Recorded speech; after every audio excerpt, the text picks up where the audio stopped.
So hang on, that's the yellow there, but this is the Transformers Bumblebee here.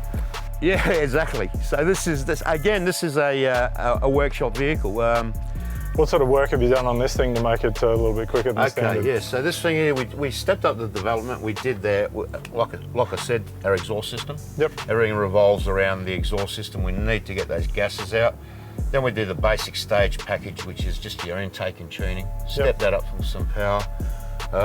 Then we supercharged it to get it up to around the 750 horsepower level. Yep.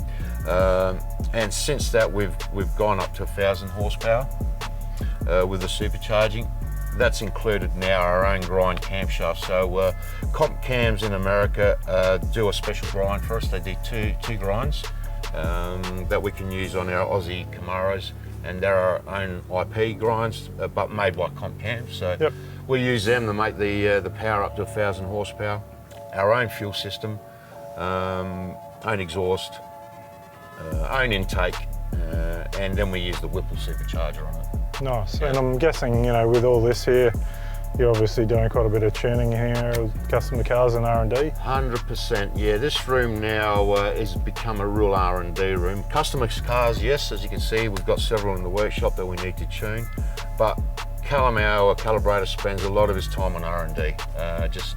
He works a lot with some associates we've got in the States, who've got 3, 4, 5 years ahead of us on these cars.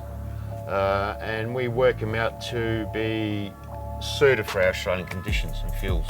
And a lot of R&D, Yeah, beautiful. And that's such a cool looking car. They are a cool looking car, yeah.